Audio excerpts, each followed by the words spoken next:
Hi friends, വേറിട്ട വിസ്മയങ്ങളിലേക്ക് എല്ലാവർക്കും സ്വാഗതം. ഇന്നത്തെ നമ്മുടെ വീഡിയോയിൽ കോളിഫ്ലവറിനും ക്യാബേജിനുള്ള മണ്ണ് ഒരുക്കുന്നതും കോളിഫ്ലവർ നട്ടു കൊടുക്കുന്നതും അതിനുള്ള വളങ്ങൾ ചേർക്കുന്നതുമാണ് കാണിക്കുന്നത്. ചെടികൾ നടാനായിട്ട് ആദ്യം നമുക്ക് മണ്ണ് റെഡിയാക്കണം. അപ്പോൾ ഇനി മണ്ണ് ഒരുക്കുന്നത് കാണാം. ഗ്രോ ബാഗിൽ ചെടി നട്ടു കൊടുക്കുകയാണെങ്കിലും മണ്ണിൽ നേരിട്ട് നമ്മൾ ചെടി വെച്ച് കൊടുക്കുകയാണെങ്കിലും മണ്ണിലുണ്ടാവുന്ന ഒരു പുളിരസമുണ്ട്. അപ്പോൾ ആ പുളിരസം കളയാൻ വേണ്ടിയിട്ടാണ് നമ്മളിങ്ങനെ കുമ്മായം ചേർത്ത് കൊടുക്കുന്നത്. മണ്ണിലുള്ള ഈ ഒരു അമ്ലരസം മാറ്റിയാലാണ് ചെടികൾക്ക് നന്നായിട്ട് വളങ്ങളൊക്കെ പിടിച്ചെടുത്ത് നന്നായി വളരാൻ സാധിക്കുകയുള്ളൂ. അപ്പോൾ അതിനുള്ള മണ്ണ് നമ്മൾ കുമ്മായമായി മിക്സ് ചെയ്ത് ഒരു 14 ദിവസത്തോളം തണലത്തിട്ട് റെഡിയാക്കിയെടുക്കും. ശരിക്കും ഗ്രോ ബാഗിൽ വെക്കുന്നതിനേക്കാളും കൂടുതൽ നന്നായിട്ട് കോളിഫ്ലവറും ക്യാബേജൊക്കെ കിട്ടുന്നത് മണ്ണിൽ നേരിട്ട് വെച്ച് കൊടുക്കുമ്പോഴാണ്. പക്ഷേ സ്ഥലപരിമിതി മൂലം ഞാനിപ്പോൾ ഗ്രോ ബാഗിലാണ് നടാൻ ഉദ്ദേശിക്കുന്നത്. നേരിട്ട് മണ്ണിലാണിച്ചാൽ ഒരു ലൈന് ക്യാബേജും ഒരു ലൈന് കോളിഫ്ലവറും ആയിട്ട് നടായിരുന്നു. ഓരോ ചെടിയും നിശ്ചിത അകലത്തിൽ വെക്കുകയാണെങ്കിൽ ആദ്യത്തെ ഇലകൾക്കൊക്കെ നന്നായിട്ട് വളരാനും അതുപോലെ അതിലുണ്ടാവുന്ന കായ്കളൊക്കെ നല്ല വലുപ്പത്തിൽ വളരാനൊക്കെ എപ്പോഴും മണ്ണിൽ വെക്കുന്നതാണ് നല്ലത്. അതാണ് മണ്ണും ഗ്രോ ബാഗും തമ്മിലുള്ള വ്യത്യാസം.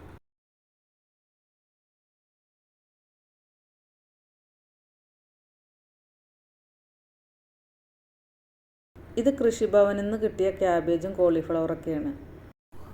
ഇനി അടുത്ത് നമുക്ക് ഗ്രോ ബാഗിൽ നട്ടു കൊടുക്കുന്നത് കാണാം. അപ്പോൾ അതിനായിട്ട് നമ്മൾ മണ്ണും കരിയിലകളും ചകിരിച്ചോറും മണ്ണിര കമ്പോസ്റ്റും പിന്നെ എല്ലുപൊടിയും കുറച്ച് വേപ്പ് മണ്ണാക്കും കൊടുത്തിട്ടുണ്ട്. ആദ്യം കരിയിലകളാണ് ഇട്ട് കൊടുക്കുന്നത്. ഈ ഗ്രോ ബാഗിൻ്റെ ഒരു പകുതിയോളം ഭാഗം കരിയിലകൾ ഇട്ട് കൊടുക്കണം. എന്നിട്ട് അത് നന്നായിട്ട് അമർത്തിയിട്ട് പിന്നെ അതിൻ്റെ മുകളിൽ നമ്മൾ വേറെയുള്ള വളങ്ങളോടും ചേർത്ത് കൊടുക്കുകയാണ്. മണ്ണും വളങ്ങളും കൂടി ചേർത്ത് കൊടുക്കുകയാണ്. അപ്പോൾ ഈ കരിയിലകൾ ഇട്ട് കൊടുക്കുമ്പോൾ ഗ്രോ ബാഗിന് അധികം വെയിറ്റും ഉണ്ടാവില്ല. പിന്നീട് ഇതെല്ലാം ചെടികൾക്ക് വളമായി തീരുകയും ചെയ്യും. കരിയിലകളിൽ ഒരുപാട് പൊട്ടാഷ് അടങ്ങിയിട്ടുണ്ട്. ഇനി കരിയിലകൾ ഇല്ലെങ്കിൽ പച്ചിലകൾ ഇട്ട് കൊടുത്താലും മതി. ഇതിപ്പോൾ ഞാൻ ഡെയിലി അടിച്ചു കൂട്ടുന്ന കരിയിലകൾ ഒരു ചാക്കിലാക്കി വെച്ചതാണ്. പിന്നീട് അത് ഗ്രോ ബാഗുകൾ ചെയ്യുമ്പോൾ അതിൻ്റെ അടിയിൽ വെച്ചിട്ട് ഫില്ല് ചെയ്യും. ഇനി അടുത്തത് മണ്ണ് എടുക്കുകയാണ്. അപ്പോൾ നമ്മൾ ഗ്രോ ബാഗിൽ മണ്ണ് റെഡിയാക്കുമ്പോൾ അതിലേക്ക് കല്ലുകൾ അധികം ഇല്ലാത്ത മണ്ണ് വേണം തിരഞ്ഞെടുക്കാൻ. കല്ലുകളൊക്കെ നീക്കം ചെയ്തിട്ടുള്ള മണ്ണ് വേണം ഗ്രോ ബാഗിൽ നിറയ്ക്കാൻ. അപ്പോൾ മണ്ണും വളങ്ങളും കൂടി മിക്സ് ചെയ്യാൻ വേണ്ടിയിട്ടാണ് ഇങ്ങനെ എടുക്കുന്നത്. ക്യാബേജും കോളിഫ്ലവറും നടേണ്ട സമയം സെപ്റ്റംബർ മുതൽ ഡിസംബർ വരെയാണ്. 2.5 മാസം അല്ലെങ്കിൽ 3 മാസം കൊണ്ട് നമുക്കിന്ന് വിളവെടുക്കാൻ പറ്റും. പകലിലെ നല്ല ചൂടും രാത്രിയിലെ തണുപ്പും അതാണ് ഈ കൃഷിക്ക് അനുയോജ്യമായിട്ടുള്ള കാലാവസ്ഥ. ഇനി മണ്ണിലേക്ക് ചകിരിച്ചോറ് മിക്സ് ചെയ്യുകയാണ്. നന്നായി ഈർപ്പം നിലനിർത്തേണ്ട ചെടികളാണ് ക്യാബേജും കോളിഫ്ലവറും. ഒരുപാട് വെള്ളം വേണ്ട, പക്ഷേ ഈർപ്പം എപ്പോഴും തടത്തിലുണ്ടായിരിക്കണം. അപ്പോൾ അതിനാണ് ചകിരിച്ചോറ് ഇട്ട് കൊടുക്കുന്നത്. പിന്നെ എല്ലുപൊടി ചേർത്ത് കൊടുക്കുക. എല്ലുപൊടി നല്ലൊരു ജൈവവളമാണ്. ഒരു ഗ്രോ ബാഗിൽ ഒരു 100 ഗ്രാമെങ്കിലും എല്ലുപൊടി ചേർക്കണം. എല്ലുപൊടിയിൽ കാൽസ്യവും ഫോസ്ഫറസും നൈട്രജനും ഒക്കെ അടങ്ങിയിട്ടുണ്ട്. പ്രധാനമായും എല്ലുപൊടി ചേർക്കുന്നത് ഫോസ്ഫറസിന് വേണ്ടിയിട്ടാണ്. നല്ല വേരുപടലം ലഭിക്കാനും പുഷ്പിക്കാനും ഫോസ്ഫറസ് വേണം. ഇനി കുറച്ച് വേപ്പും പിണ്ണാക്കും ഇട്ട് കൊടുക്കുക.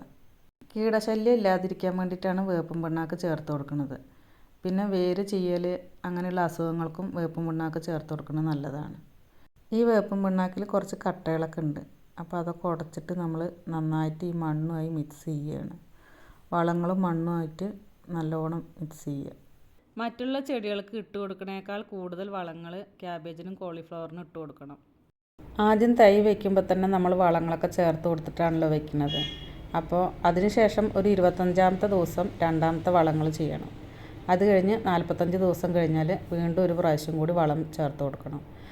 ഈ വളത്തിൻ്റെ കൂടെ മണ്ണും നമ്മളൊപ്പം കയറ്റി കൊടുക്കണം. വളം ഇട്ടതിൻ്റെ മുകളിൽ മണ്ണും ചേർത്ത് കൊടുക്കണം. തണ്ട് നേരെ സ്ട്രെയിറ്റിൽ നല്ല ബലമായിട്ട് വരാൻ വേണ്ടിയിട്ടാണ് മണ്ണ് ഇങ്ങനെ കയറ്റി കൊടുക്കുന്നത്. തുടക്കത്തിൽ കൃഷിഭവനിൽ നിന്ന് പച്ചമുളകിൻ്റെയും തക്കാളിൻ്റെയും വെണ്ടയുടെയൊക്കെ തൈകൾ മാത്രമേ കിട്ടിയിട്ടുണ്ടായിരുന്നുള്ളൂ. പിന്നെ ഒരു കൊല്ലത്തിൽ കോളിഫ്ലവറിൻ്റെ തൈകളൂടെയും കൊടുക്കാൻ തുടങ്ങി. അന്ന് ഞാൻ അറിയാനും വൈകി. പിന്നെ അടുത്ത വർഷത്തിൽ കോളിഫ്ലവറിൻ്റെ തൈകൾ കൊടുക്കാൻ തുടങ്ങിയപ്പോൾ വാങ്ങിയതാണ്. അന്നത് വാങ്ങി ഉണ്ടാക്കി നോക്കിയപ്പോൾ ഒരുപാട് കോളിഫ്ലവറും ഉണ്ടായി. ഇതിപ്പോൾ 2ാമത്തെ കൊല്ലമാണ്. ഇപ്രാവശ്യം കോളിഫ്ലവർ മാത്രമല്ല ക്യാബേജും കൂടി ഉണ്ട്. അപ്പോൾ അത് രണ്ടും കൂടി ചെയ്യാമെന്ന് വെച്ചിട്ടാണ്. ഞാനിത് ഒരു ഗ്രോ ബാഗിലുള്ള മണ്ണ് എടുത്തിട്ടുള്ളൂ. അപ്പോൾ ഇത് നന്നായി മിക്സ് ചെയ്തതിന് ശേഷം ഗ്രോ ബാഗ് ഇട്ട് കൊടുക്കുകയാണ്. ഇപ്പോൾ നമ്മൾ ഗ്രോ ബാഗിൽ മണ്ണും കരിയിലകളും ചേർത്തു. ഇങ്ങനെ ചേർത്ത് കഴിഞ്ഞാലും ഗ്രോ ബാഗിൻ്റെ പകുതിയോളം നിൽക്കാൻ പാടുള്ളൂ. കാരണം ഇനി നമുക്ക് 2 പ്രാവശ്യത്തോളം വളം ചേർത്ത് കൊടുക്കേണ്ടതല്ലേ. അപ്പോൾ അങ്ങനെ വളങ്ങളും മണ്ണും ചേർത്ത് കഴിയുമ്പോഴാണ് ഗ്രോ ബാഗ് നിറയുള്ളൂ. ഇനി ഗ്രോ ബാഗിൻ്റെ നടുഭാഗത്തായി ഒരു കുഴി പോലെ എടുത്ത് അതിൽ കുറച്ച് മണൽ കമ്പോസ്റ്റ് ഇട്ട് കൊടുക്കുകയാണ്. ഈ മണൽ കമ്പോസ്റ്റ് ഞാൻ വീട്ടിൽ തന്നെ ഉണ്ടാക്കിയതാണ്. ബക്കറ്റിൽ എങ്ങനെ മണൽ കമ്പോസ്റ്റ് ഉണ്ടാക്കാമെന്നുള്ളതിൻ്റെ വീഡിയോ ഞാൻ മുമ്പേ ഇട്ടിട്ടുണ്ട്. അതിൻ്റെ ലിങ്ക് ഡിസ്ക്രിപ്ഷൻ ബോക്സിൽ കൊടുക്കാം. ഇപ്പോൾ ഈ തൈകളൊക്കെ കാണുമ്പോൾ ഒരു ഉഷാറില്ലാത്ത പോലെയാണ്. പക്ഷേ നമ്മൾ നട്ട് വളങ്ങളും മണ്ണൊക്കെ നേരെ ഇട്ട് കൊടുത്താൽ ചെടി നന്നായിട്ട് വളരും. മണൽ കമ്പോസ്റ്റ് ഇങ്ങനെ കുറച്ചിട്ട് കൊടുത്താൽ മതി. കാരണം ഇത് പൊടി ആയതുകൊണ്ട് ചെടിക്ക് പെട്ടെന്ന് വലിച്ചെടുക്കാൻ പറ്റും. മുന്നത്തെ വീഡിയോയിൽ പറഞ്ഞ പോലെ മണൽ കമ്പോസ്റ്റ് ആർക്കും വീട്ടിലുണ്ടാക്കിയെടുക്കാം. സാധാരണ മണ്ണിരകളല്ല, ആഫ്രിക്കൻ മണ്ണിരകളെ ഒരു 4 മേടിക്കാൻ കിട്ടുകയാണെങ്കിൽ ഒരു പഴയ ബക്കറ്റും ഉണ്ടെങ്കിൽ നമുക്ക് വീട്ടിലുണ്ടാക്കിയെടുക്കാൻ പറ്റുന്നതേ ഉള്ളൂ. ഞാനിവിടെ ഉണ്ടാക്കുന്ന എല്ലാ ചെടികൾക്കും ഈ ഒരൊറ്റ വളം ഇട്ട് കൊടുക്കാറുള്ളൂ. അത്രയും ഫൈൻ പൊടിയായിട്ടാണ് നമുക്ക് ഈ വളം കിട്ടുന്നത്. അപ്പോൾ നമ്മളിത് ചെടികൾക്ക് ഇട്ട് കൊടുക്കുമ്പോൾ 1-2 ആഴ്ച കൊണ്ട് തന്നെ ചെടിയുടെ മാറ്റം എത്ര പെട്ടെന്നാണ് അത് വളർന്നു വരുന്നതെന്നൊക്കെ നമുക്ക് കാണാൻ പറ്റും. അപ്പോൾ നമ്മൾ ഈ തൈ നട്ടതിന് ശേഷം അതിന് ചുറ്റും കരിയിലകൾ ഇട്ട് കൊടുക്കുകയാണ്. വീഡിയോയിൽ ഒരു ഗ്രോ ബാഗ് റെഡിയാക്കണതും തൈ നട്ട് കൊടുക്കുന്നതും കാണിച്ചിട്ടുള്ളൂ. അങ്ങനെ 25 ഗ്രോ ബാഗുകളിലും തൈ നടൽ കഴിഞ്ഞു. ഇങ്ങനെ ഈ തൈകൾ വെച്ച് കൊടുത്തതിന് ശേഷം ഒരു 10 ദിവസമൊക്കെ കൂടുമ്പോൾ സൂഡോമോണസ് ലൈന് ഒഴിച്ചു കൊടുക്കുന്നത് നല്ലതാണ്. അത് വളരെ കുറച്ച് മതി. ചെടികളിലെ ചീയൽ രോഗത്തെ തടുക്കാനും അതുപോലെ ചെടികളുടെ വേരുവെള്ളത്തിന് ചുറ്റുമുള്ള മണ്ണിലും ചെടിയിലും പ്രവർത്തിച്ചു രോഗാണുക്കളെ നശിപ്പിക്കാൻ സൂഡോമോണസിന് സാധിക്കും. അതുപോലെ ആഴ്ചയിൽ ഒരു ദിവസം കടലപ്പിണ്ണാക്ക് പുളിപ്പിച്ച് ചെടികൾക്ക് ഒഴിച്ചു കൊടുക്കണതും നല്ലതാണ്. ഗ്രോ ബാഗുകളൊക്കെ കഴിഞ്ഞപ്പോൾ ഞാൻ ഈ ടയറിൻ്റെ ഉള്ളിൽ മണ്ണ് നിറച്ചിട്ട് 2-3 കോളിഫ്ലവർ അതിൽ നട്ടു കൊടുത്തിട്ടുണ്ട്. തൈ നട്ട് കഴിഞ്ഞിട്ട് ഒരു 10-15 ദിവസത്തിൻ്റെ ഉള്ളിൽ നമുക്ക് ആദ്യത്തെ വളം ചെയ്യാം. അപ്പോൾ ഇത് 10 ദിവസം കഴിഞ്ഞിട്ടുള്ള തൈകളാണ്. അടുത്തത് ഇനി ആദ്യത്തെ വളം ചേർത്ത് കൊടുക്കുന്നത് കാണാം. അപ്പോൾ അതിന് വേണ്ടിയിട്ട് നമ്മളിപ്പോൾ മണ്ണ് റെഡിയാക്കി വെച്ചിട്ടുണ്ട്. അതുപോലെ ചാരം, പിന്നെ മണ്ണിര കമ്പോസ്റ്റ്.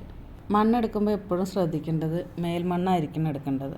കാരണം മേൽമണ്ണിലാണ് വളക്കൂറ് കൂടുതലുള്ളത്. അപ്പോൾ മണ്ണ് തിരഞ്ഞെടുക്കുമ്പോൾ നമ്മളെപ്പോഴും വളക്കൂറുള്ള മേൽമണ്ണ് തന്നെ തിരഞ്ഞെടുക്കാൻ ശ്രദ്ധിക്കണം. നടുമ്പോൾ നമ്മൾ ഇട്ട് കൊടുത്ത കരിയിലകളൊക്കെ ഇപ്പോൾ ഒന്ന് ദ്രവിച്ചിട്ടുണ്ട്. അപ്പോൾ അതൊക്കെ കൈകൊണ്ട് ഇങ്ങനെ ഒന്ന് അമർത്തി കൊടുക്കുക.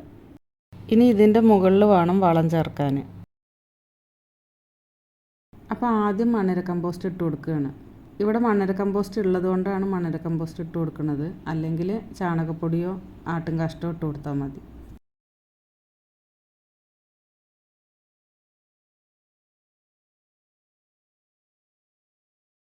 പിന്നെ അതിൻ്റെ മുകളിലായിട്ട് കുറച്ച് ചാരം കൂടി ഇട്ട് കൊടുക്കാം. ചാരത്തിൽ പൊട്ടാസ്യവും കാൽസ്യവും മഗ്നീഷ്യവും അടങ്ങിയിട്ടുള്ളതാണ്. അടുത്തതിന് ഇതിൻ്റെ മുകളിലായിട്ട് കുറച്ച് മണ്ണ് കൂടി ഇട്ട് കൊടുക്കണം. ഈ ഗ്രോ ബാഗുകളൊക്കെ ഇങ്ങനെ അടുത്തടുത്ത് വെച്ചിരിക്കുന്നത് അതിന് വളങ്ങൾ ഇട്ട് കൊടുക്കാനും വെള്ളമൊക്കെ ഒഴിച്ചു കൊടുക്കാനുള്ള സൗകര്യത്തിന് വേണ്ടിയിട്ടാണ്.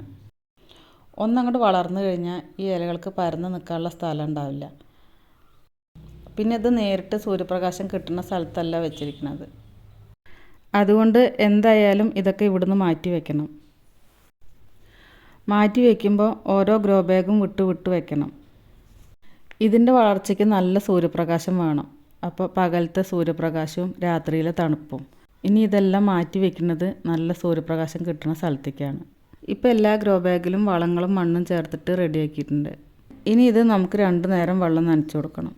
ക്യാബേജിലും കോളിഫ്ലവറിലും ഇനി ശ്രദ്ധിക്കേണ്ട കാര്യം, ചെടികളൊക്കെ വളർന്ന് ഇലകളൊക്കെ നന്നായി വലിപ്പം വെച്ച് വരുമ്പോൾ ഇലകളിലൊക്കെ പുഴുശല്യം ഉണ്ടാവും. ഇലകളുടെ താഴെയൊക്കെ ചെറിയ പുഴുക്കളെ കാണാം. അപ്പോൾ അതില്ലാതിരിക്കാൻ വേണ്ടിയിട്ട് നമ്മൾ ഇടയ്ക്ക് സൂഡോമോണസ് ലൈന് ഒഴിച്ചു കൊടുക്കുകയും അതുപോലെ വേപ്പെണ്ണ മിശ്രിതം തളിക്കുകയും ചെയ്താൽ മതി. ഇനി അടുത്ത വീഡിയോ വരുന്നത് കോളിഫ്ലവറിൻ്റെയും ക്യാബേജിൻ്റെയും വിളവെടുപ്പിൻ്റെയാണ്. അപ്പോൾ ഇന്നത്തെ വീഡിയോ എല്ലാവർക്കും ഇഷ്ടമായി എന്ന് കരുതുന്നു. ഇഷ്ടമായാൽ ലൈക്ക് ചെയ്യാനും കമൻറ്റ് ചെയ്യാനും സബ്സ്ക്രൈബ് ചെയ്യാനും മറക്കരുത്.